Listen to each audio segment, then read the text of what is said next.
বন্ধু, তুমি কি কখনো লক্ষ্য করেছো অনেক ট্যালেন্ট থাকা সত্ত্বেও মানুষ জীবনে পিছিয়ে যায়? তারা পিছিয়ে যায় কারণ তারা প্রতিবার ছোটখাটো কোথায় থেমে যায়, সমালোচনার প্রতিক্রিয়া দেখায়, বিতর্কে জড়ায় এবং নিজের অমূল্য শক্তি নষ্ট করে। এই ভুলগুলো আমাদের অজান্তেই স্বপ্নের পথ থেকে বিচ্যুত করে দেয়, আমাদের মনোযোগকে ছিন্ন ভিন্ন করে দেয় এবং মানসিক শান্তির উপর গভীর ছাপ ফেলে। জীবনের এই চিরন্তন সত্যটি যুগে যুগে প্রমাণিত। প্রতিটি সফল মানুষের জীবনে উপেক্ষার একটি গুরুত্বপূর্ণ ভূমিকা রয়েছে। তারা শিখেছে কখন কথা বলতে হবে এবং কখন নীরব থাকতে হবে। আজ আমি তোমাকে উপেক্ষার শিল্প শেখাবো, এক এমন নীরব শক্তি যা তোমার জীবন, তোমার ফোকাস এবং তোমার সাফল্যকে সম্পূর্ণভাবে বদলে দিতে পারে। যদি তুমি সত্যিই এই শিল্পকে আয়ত্ত করো, তবে তোমার ভিতরের ক্ষমতা জেগে উঠবে এবং বাইরের কোনো বাধাই তোমাকে থামাতে পারবে না। চাণক্যের নীতি ও মন্ত্র, প্রাচীন প্রজ্ঞা, আধুনিক প্রাসঙ্গিকতা। চাণক্য শুধু একজন বিচক্ষণ কূটনীতিবিদ ছিলেন না, তিনি ছিলেন মানব মন ও শক্তির এক অসাধারণ বিশ্লেষক। তার প্রতিটি উপদেশ যেন সাফল্যের এক একটি সিঁড়ি। চাণক্যের মূল শিক্ষা ছিল সরল কিন্তু গভীর। বোকাদের সাথে তর্ক করো না। যারা যুক্তির ধার ধারে না, তাদের সাথে কথা বলা মানে নিজের সময় নষ্ট করা। নিন্দুকদের জবাব দিও না। যারা শুধু সমালোচনা করতে জানে, তাদের কথায় কান দেওয়া মানে তাদের এজেন্ডাকেই গুরুত্ব দেওয়া। ক্ষুদ্র মনের মানুষদের কথায় সময় নষ্ট করো না। যাদের দৃষ্টিভঙ্গি সংকীর্ণ, তাদের সাথে আলোচনা করে নিজের মানসিক শান্তি নষ্ট করা অনুচিত। কারণ এই তিনটে কাজ করলে তুমি কেবল শক্তি, সময় এবং মানসিক শান্তি হারাবে। এই তিনটে সম্পদই তোমার সাফল্যের মূল ভিত্তি। যারা এই প্রজ্ঞা বোঝে, তারা দ্রুত জীবনে এগিয়ে যায়, আর যারা বোঝে না, তারা সবসময় হতাশা এবং অপ্রাপ্যতার বেড়াজালে আটকা পড়ে। চাণক্য বিশ্বাস করতেন যে নিজের ভেতরের শক্তিকে কাজে লাগানোই শ্রেষ্ঠ পথ। তিনি বলেছিলেন, মনের শক্তি সবকিছুর চেয়ে বড়।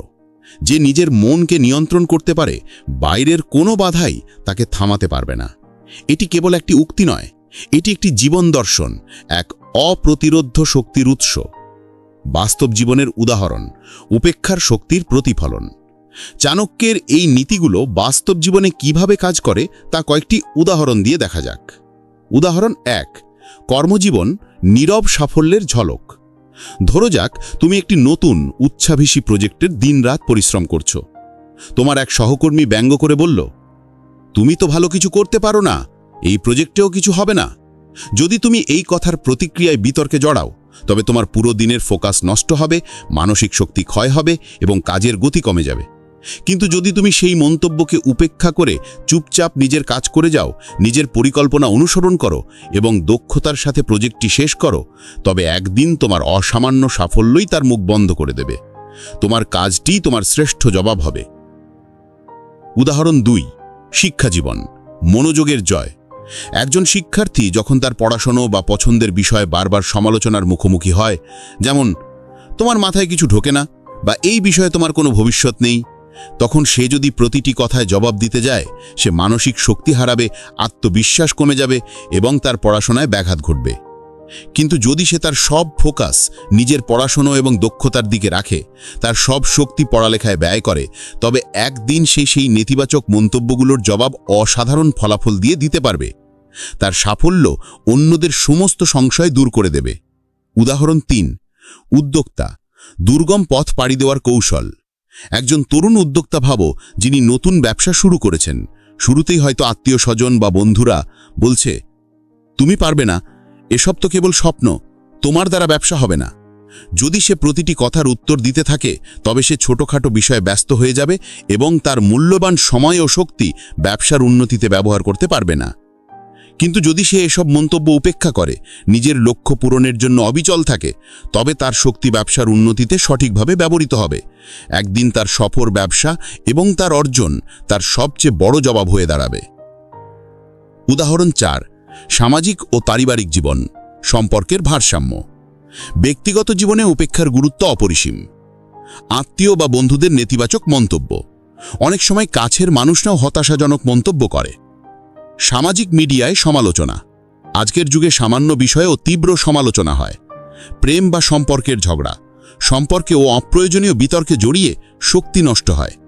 এই সব পরিস্থিতিতে যারা উপেক্ষা করতে জানে, তারা মানসিক শক্তি হারায় না, তারা নিজেদের আত্মসম্মান বজায় রেখে মানসিক চাপ থেকে দূরে থাকে এবং নিজেদের লক্ষ্য পূরণের দিকে দৃঢ় পদক্ষেপে অগ্রসর হয়।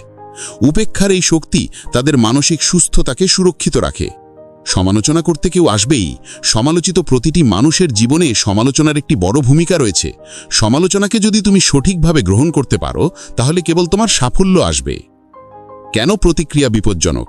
একটি গভীর বিশ্লেষণ। অনেকেই মনে করেন প্রতিটি কথার উত্তর না দিলে মানুষ দুর্বল মনে করবে। আমি কি চুপ করে থাকব? লোকে আমাকে ভীতু বলবে না তো? এই ধরনের প্রশ্ন আমাদের মনে আসে। কিন্তু বাস্তবে প্রতিটি প্রতিক্রিয়া মানে মূল্যবান শক্তি হারানো। এটি কোনো দুর্বলতা নয়, এটি বুদ্ধিমত্তা। সময় নষ্ট। প্রতিটি জবাব, প্রতিটি বিতর্কের জন্য তুমি ঘন্টা বা এমনকি দিন হারাও, যা তুমি আরও গঠনমূলক কাজে ব্যবহার করতে পারতে। মানসিক শান্তি হারানো। বিতর্কে জড়ালে হতাশা, ক্ষোভ এবং উদ্বেগ বৃদ্ধি পায়। এটি তোমার মনকে অস্থির করে তোলে এবং তোমাকে তোমার পথ থেকে সরিয়ে দেয়। স্বপ্নের পথে ব্যাঘাত ঘটে। প্রকৃত লক্ষ্য থেকে তোমার মনোযোগ বিচ্ছিন্ন হয়। তুমি নিজের স্বপ্ন পূরণের দিকে না তাকিয়ে অন্যের কথায় আটকে যাও। চাণক্য এই বিপদটি স্পষ্টভাবে চিহ্নিত করেছিলেন যখন তিনি বলেছিলেন, মনের শক্তি সব কিছুর চেয়ে বড়। যে নিজের মনকে নিয়ন্ত্রণ করতে পারে, বাইরের বাধা তাকে থামাতে পারবে না। এই উক্তিটি উপেক্ষার শিল্পকে আরও শক্তিশালী করে তোলে। উপেক্ষার শিল্প শেখা, ব্যবহারিক কৌশল। তাহলে কিভাবে এই শক্তিশালী উপেক্ষার শিল্পকে আয়ত্ত করা যায়? এটি একটি অভ্যাস যা নিয়মিত অনুশীলনের মাধ্যমে গড়ে ওঠে। অতিরিক্ত ব্যাখ্যা দিও না। অন্যের কাছে নিজেকে বা নিজের কাজকে অতিরিক্ত বোঝানোর চেষ্টা করা মানে নিজের শক্তি হারানো। কেউ তোমাকে বুঝবে না, তাতেও ঠিক আছে। তোমার কাজ কথা বলবে। কাজ দিয়ে উত্তর দাও। মুখ দিয়ে জবাব না দিয়ে তোমার কাজ দিয়ে, তোমার সাফল্য দিয়ে প্রমাণ করো। ব্যর্থতা দেখালেও আবার চেষ্টা করা এবং ঘুরে দাঁড়ানোই সবচেয়ে বড় উত্তর। না বলতে শেখো। সব কিছুর জন্য হ্যাঁ বলা মানে নিজের শক্তি হ্রাস করা। তোমার সময় ও শক্তিকে প্রাধান্য দাও।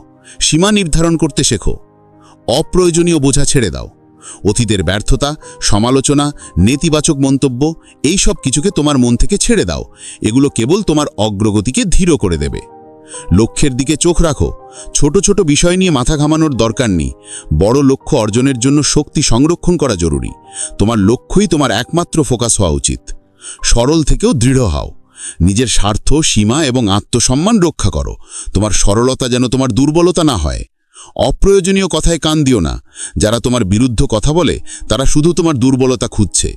তাদের উদ্দেশ্য হলো তোমার মনোযোগ নষ্ট করা। নিজের শক্তিকে জানো।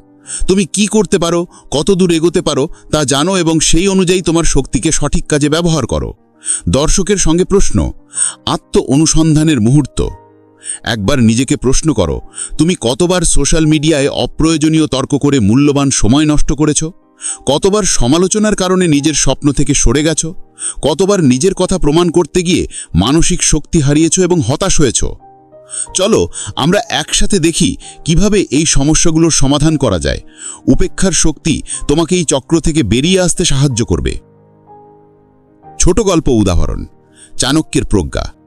একজন যুবক সত্যি ছাত্র চাণক্যের কাছে এসে বলল, গুরুজি, আমি যখনই কিছু করতে যাই মানুষ হাসে, সমালোচনা করে। আমি কি করব? চাণক্য মৃদু হেসে বললেন, যখন তুমি পাহাড়ের চূড়ায় ওঠো, নিচ থেকে কুকুর ঘেউ ঘেউ করে। তুমি যদি প্রতিবার থেমে কুকুরের সঙ্গে ঝগড়া করো, কখনোই চূড়ায় পৌঁছাতে পারবে না। এই উপমাটি খুবই শক্তিশালী। উপেক্ষা মানে পালানো নয়, বরং এটি শক্তি সংরক্ষণ এবং সঠিক পথে সেই শক্তিকে ব্যবহার করার এক অসাধারণ কৌশল। এটি তোমার মনোযোগকে তোমার লক্ষ্যের দিকে ধরে রাখতে সাহায্য করে। বাস্তব উদাহরণ, দৈনন্দিন জীবনে উপেক্ষার প্রয়োগ। ছাত্র, কেউ বলে তুমি পারবে না, তোমার দ্বারা হবে না। উপেক্ষা করো, নিজের পড়াশোনায় মনোযোগ নিবেশ করো এবং পরীক্ষা জিতে দেখাও। ব্যবসায়ী, আত্মীয়রা বলে ব্যবসা করতে পারবে না, ক্ষতি হবে। উপেক্ষা করো, নিজের ব্যবসায় মনোযোগ দাও এবং ব্যবসা সফল করে দেখাও। সম্পর্ক, কেউ তোমার ভুল ধরার চেষ্টা করে, অপ্রয়োজনীয় কথা বলে। চুপ থাকো, তোমার আচরণ এবং ধৈর্য দিয়ে প্রমাণ করো। প্রতিবার উত্তর দেওয়া মানে নিজেকে ছোট করা। চুপ থাকা মানে তুমি তোমার মানসিক শক্তিকে নিয়ন্ত্রণ করছো। তুমি শক্তিশালী হচ্ছ। মনস্তাত্ত্বিক ব্যাখ্যা, মানসিক শক্তির সংরক্ষণ। উপেক্ষার মানে হল মানসিক শক্তি বাঁচানো। মানসিক শক্তি হল তোমার সময়, ফোকাস এবং এনার্জি। একবার এই শক্তি নষ্ট হলে তোমার স্বপ্ন পূরণের গতি ধীর হয়ে যায়। নেতিবাচক কথায় প্রতিক্রিয়া না দেওয়া মানে তুমি নিজের স্বপ্নের দিকে একটানা মনোযোগ রাখতে পারবে। এটি তোমাকে একটি শান্ত ও স্থির মন প্রদান করবে, যা সাফল্যের জন্য অপরিহার্য। এটি তোমার ভেতরের স্বনিয়ন্ত্রণকে আরও শক্তিশালী করে তোলে। আধুনিক জীবনে উপেক্ষার প্রয়োজন। ডিজিটাল যুগে সতর্কতা। আজকের সোশ্যাল মিডিয়ার যুগে, যেখানে প্রতিটি পোস্টে শত শত সমালোচনা, যেখানে প্রতিটি কথায় প্রতিক্রিয়া জানানো সম্ভব, সেখানে উপেক্ষার প্রয়োজন আরও বেশি। একজন উদ্যোক্তা যদি প্রতিটি নেতিবাচক মন্তব্যের উত্তর দেওয়ার চেষ্টা করে, তার ব্যবসা থেমে যাবে। একজন লেখক যদি প্রতিটি নেতিবাচক রিভিউয়ের জবাব দেয়, তার লেখালেখি ব্যাহত হবে। কিন্তু যে শুধুই নিজের লক্ষ্য পূরণের জন্য শক্তি ব্যবহার করে, সে দ্রুত এগিয়ে যাবে। আধুনিক যুগে কম কথা বেশি কাজ, এই নীতিটি আরও বেশি প্রাসঙ্গিক। ভেতরের কণ্ঠস্বরের শক্তি। ভাবো তুমি অন্ধকার ঘরে দাঁড়িয়ে আছো, চারপাশের শত কণ্ঠস্বর তোমাকে ঘিরে ধরেছে। তুমি পারবে না, ব্যর্থ হবে, তুমি কিচ্ছু না। কিন্তু তুমি হেডফোন পরে কেবল নিজের ভেতরের কণ্ঠস্বর শুনছ। চলো, এগিয়ে যাও, তুমি পারবে। এই ভেতরের কণ্ঠস্বরের প্রতি বিশ্বাস এবং বাইরের সব নেতিবাচকতাকে উপেক্ষা করার ক্ষমতা, এটাই উপেক্ষার আসল শক্তি। উপসংহার: অপ্রতিরোধ্য শক্তি। উপেক্ষা মানে পালানো নয়, দুর্বল হওয়া নয়। উপেক্ষা মানে নিজের শক্তিকে সঠিক জায়গায় ব্যবহার করা। এটি এমন এক কৌশল যা তোমাকে মানসিকভাবে শক্তিশালী করে তোলে এবং তোমার লক্ষ্য পূরণের পথে তোমাকে অবিচল রাখে। চাণক্যের সেই অমোঘ বাণী স্মরণ করো, যেই নিজের মনকে জয় করতে পারে, তার কাছে বাইরের কোনো বাধাই শক্তি নয়। তুমি যখন তোমার মনকে নিয়ন্ত্রণ করতে শিখবে, তখন কোনো কিছুই তোমাকে থামাতে পারবে না। শেষ বার্তা: সাফল্যের চূড়ায় আরোহণ। আজ থেকে তুমি সিদ্ধান্ত নাও, প্রতিটি কথার উত্তর দেবে না যা তোমার সময় ও শক্তি নষ্ট করে। নেতিবাচকতাকে উপেক্ষা করবে যা তোমার মনকে বিষিয়ে তোলে। তোমার সব শক্তি তোমার স্বপ্ন পূরণের কাজে ব্যবহার করবে। একদিন তুমি সাফল্যের চূড়ায় দাঁড়িয়ে থাকবে। তখন মানুষ তোমার দিকে তাকিয়ে বলবে, তুমি সত্যিই অসাধারণ। তোমার সাফল্যই তোমার সবচেয়ে বড় উত্তর হবে, যা হাজারো কথার চেয়েও বেশি শক্তিশালী। এই ভিডিওটি তোমার বন্ধুদের সাথে শেয়ার করো এবং কমেন্টে জানাও কোন নেতিবাচক জিনিস তুমি আজ থেকে উপেক্ষা করতে চাও। মনে রেখো, তোমার সাফল্যই তোমার সবচেয়ে বড় উত্তর।